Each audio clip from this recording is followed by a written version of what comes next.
As a pet business owner, you may find yourself wanting to send an email series out to your potential clients. Now, you may have done a pop-up event, you may have went to an apartment complex and met people, you may have done any kind of booth. And at that point, you may not be able to connect with every one of your clients, let alone getting their email is already a challenge. We will talk about that in previous episodes.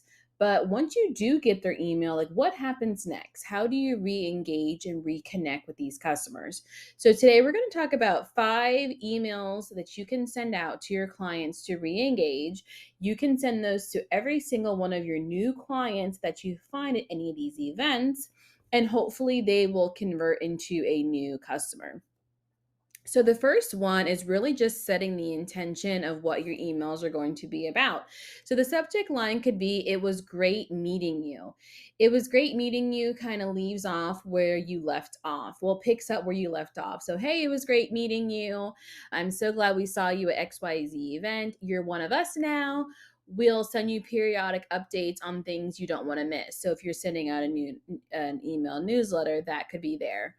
And you can also then give them maybe a free incentive. So, showing up counts. You've unlocked your first visit on us.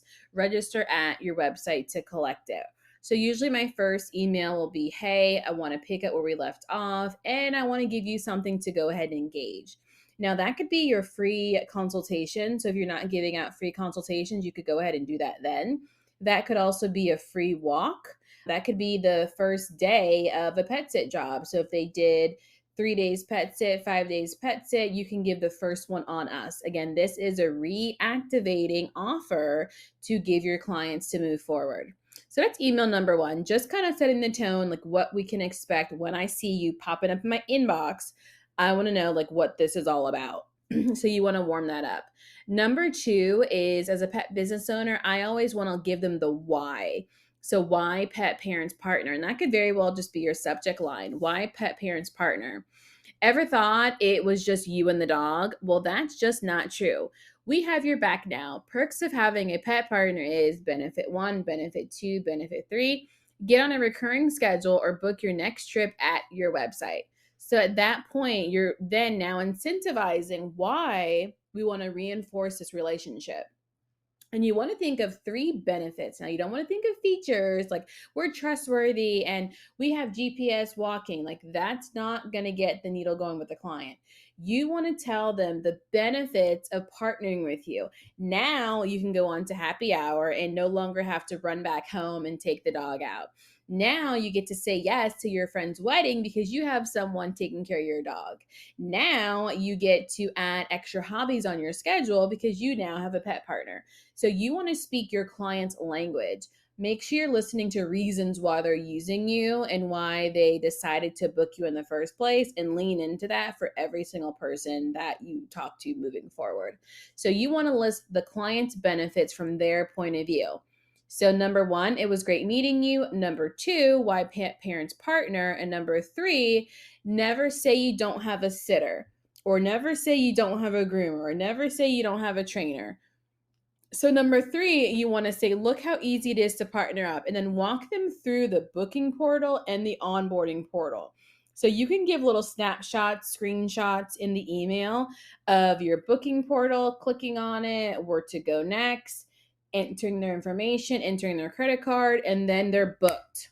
So that's your third email, is actually walking them through the process on how we can do it together. Number three is, you always want to show a client testimonial. So I would say, hey, Rover showing off at camp, or Rover sitting at stop signs, or Rover showing off, her new haircut. So whatever have you on the side of the pet industry, you want to lean into your client testimonial. So if I was a groomer, I would say, like, look at Rover now showing off her new haircut and turning heads. So that would just be the email. So someone's like, oh my God, that's so cute. Yeah, I want that for my dog. Look at Rover on their first day in camp. Oh, wow, I didn't know I could have camp for my dog. I want to do that. Look at Rover on their first day in boarding. Oh my gosh, I want to have that for my dog. So you really want to paint the day in the life from the dog's point of view. You don't want to sound like a sales agent. If you sell from your point of view, you sound salesy. But if you do email series from the client's point of view, now you sound like a self-serving person who's helping the service of others. Okay. Now, number 5, I always say keeping it real from the dog. So dogs keeping it real. So in my 5th email, I like to paint the picture of what the dog would be maybe saying. So let's face it, your dog doesn't have much of a life right now. Well, what if you only had one person in your life? No coworkers, no friends, family, your family doesn't visit often. That's the life of a dog, waiting patiently for you to return every day. That's until you met us. So now you see you're painting the picture of, oh, wow, yeah, it's so true. My dog doesn't have anyone. My family doesn't really visit that much. They're just waiting on me. My dog doesn't have any coworkers. But if I signed up for this recurring service, now my dog could maybe cure their separation anxiety. Now they could potentially work on their potty training. You're painting a picture of the dog's new life. Now they would probably start barking at everybody that comes to the house. Now they'd probably be better at festivals, or now they'd be better at picnics when I go out. You're painting the picture that the dog doesn't have anyone else except you, and that could be scary. But now you have partners. So we're going to bring in our team, other trusted advisors going to help your dog get acclimated and actually have a life.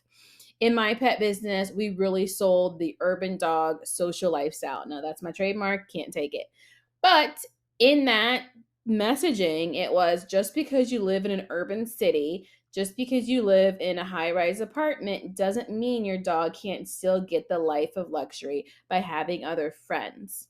So you want to think about, like, what is your messaging positioning to the market for where you live, to where the dog is like, wow, I really want to be a part of that. And like, I feel terrible by not signing my dog up. So let's paint a point of view for your dog. Or if you're a trainer, can you imagine coming home and having Fido not bum rushing you out the door with groceries?